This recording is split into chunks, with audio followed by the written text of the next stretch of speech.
एकनिष्ठ निष्ठावंत कार्यकर्ता या सर्वांना मी एवढं सांगू इच्छिते की आता उद्या पहिलं अजितदादा भेट घेणार आहे की लाडकी बहीण ह्या महिलांशी, तर आपल्या तालुक्यामध्ये म्हणजे सातारा जिल्हा हा 1 नंबर फॉर्म भरून घेण्यात प्रथम क्रमांकावरती आहे आणि त्याच्यामध्ये फलटण हा 1 नंबरला आहे आणि फलटण 1 नंबरला असण्याचं कारण म्हणजे बाबांनी स्वतः त्याच्यासाठी मदोजी कॉलेजवरती 4 मीटिंग घेतल्या, त्यामध्ये आपण तालुक्यातले सर्वच कार्यकर्ते उपस्थित होतो आणि ही जी लाडकी बहीण योजना आहे ही पूर्ण ताकदीनं अशी फलटणमध्ये सक्सेस होण्याचं कारण एकमेव म्हणजे महाराज साहेब आहेत, आमदार साहेब आहेत आणि बाबा आहेत.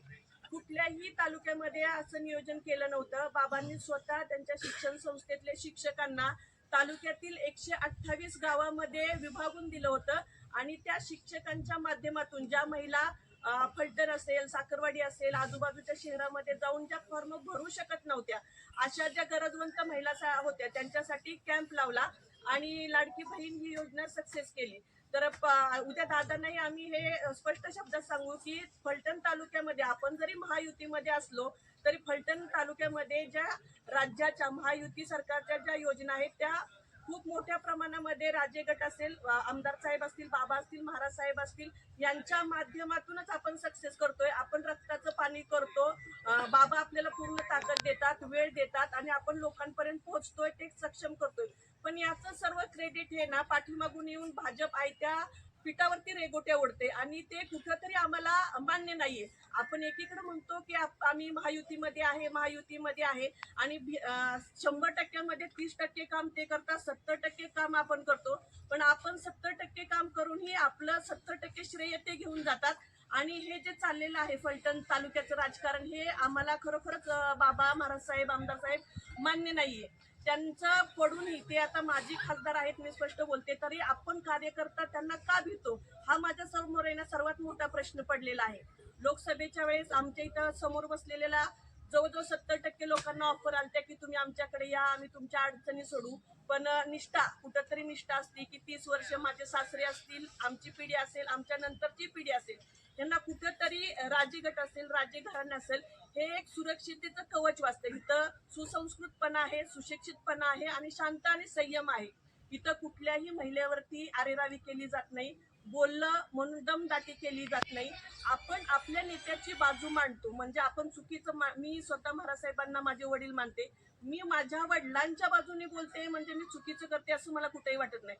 तर तुम्ही का बोलता आणि तुम्ही बोलता म्हणून जर तुम्हाला घरी धमकी येत असतील तर हे पूर्णपणे चुकीचं आहे. आणि मला हे जे भाजपचं राजकारण फलटण तालुक्यामध्ये दडपशाहीचं चालू आहे हे अमान्य आहे. तर मला असं वाटतं की आपण दादा असतील उद्या तर स्पष्टपणे काही आपल्या भूमिका आहेत त्या दादांपर्यंत बाबा मांडायची आम्हाला संधी द्यावी की फलटण तालुक्यामध्ये एवढ्या मोठ्या प्रमाणामध्ये आपलं काम आहे.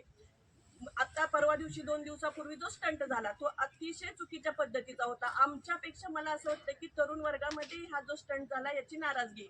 माझ्या गावातले 4-5 मुलं आले होते, ते इंटरव्ह्यूसाठी आले होते, सकाळपासून थांबले होते.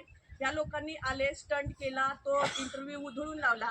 त्यांचं स्वतःचं काम शून्य, पण दुसऱ्यांनी केलेल्या कामावरती म्हटल्याप्रमाणे आयत्या पिठावरती रेगुट्या ओढायचं त्यांचा डे 1 पासूनचा असणारा प्रयत्न.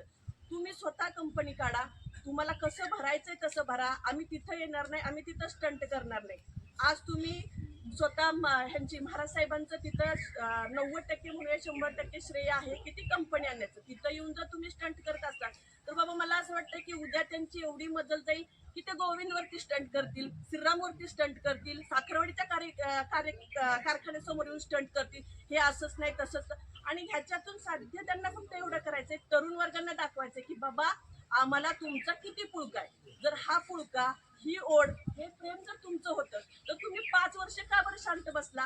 का तुम्हाला 5 वर्ष कमिन्सच्या भूमिपुत्रांची आठवण झाली नाही? का 5 वर्ष तुम्हाला नवीन कंपनी फलटण तालुक्यात आणावीशी वाटली नाही? स्वतः कुठलंही काम न आणता आहे ते काम बंद पाडायचं. उद्या आपण बघतोय की गुजरात कुठलीही कंपनी त्यांच्या इकडे घ्यायला बसलेलीच आहे.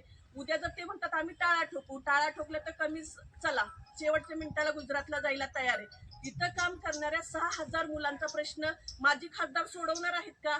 आपल्या तरुणांना पाहिजे, हा स्टंट हाणून पाडला पाहिजे. तरुणांना फक्त आपल्याकडं मला तुमचा किती पुळका आहे आणि मी तुमचे किती जीवानिशी किंवा मनापासून प्रयत्न अडचणी सोडवण्याचा प्रयत्न करतोय.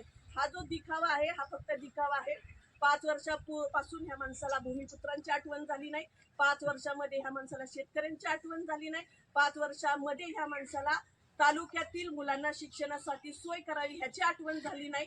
आणि असं दाखवतात की पाणी पाणी. मी तर नेहमी भाषणांमध्ये म्हणजे आता मला तर असं वाटतंय की 5 वर्षापूर्वी फलटण तालुक्यामध्ये पाणी घट्ट असतं की पातळ असतं, पाणी खायचं असतं की प्यायचं असतं हे माहिती नव्हतं. हे महाशय आले आणि फलटण तालुक्याला पाणी असं जो कंट करतात ना, ते मला सर्वांना विनंती आहे निष्ठावंत कार्यकर्त्यांना की महाराज साहेबांच्या पाठीमागं, बाबांच्या पाठीमागं, आमदार साहेबांच्या पाठीमागं आपण कायम खंबीरपणे उभा राहू. मला स्वतः ऑफर असून मी गेली नाही. त्यांचा स्टंट असा होता, जे निष्ठावंत आहे त्यांचं नाव चर्चेत आणायचं आणि त्यांच्या बद्दल नेत्यांच्या मनामध्ये अविश्वास निर्माण करायचा. न घाट का ना घाट का अशी परिस्थिती करायची. पण आम्ही तिथं कुठेही फसलो नाही आणि ठामपणे महाराज साहेबांच्या बाबांच्या पाठीमागे राहिलो. आणि तालुक्यातील 128 गावातल्या तरुणांना माझी विशेष विनंती आहे की कुठल्याही स्टंटला, भूलथापांना बळी पडू नका. काहीही होणार नाही. जेव्हा ते नायकुमवाडीची इंडस्ट्रीज आणतील तेव्हा म्हणायचं कुठंतरी काहीतरी केलं. पण ते आणायच्या अगोदर जे बोलबच्चनगिरी चाललेली आहे त्याला न भाळता आपण साहेबांच्या पाठीमागे ठामपणे उभा राहूया.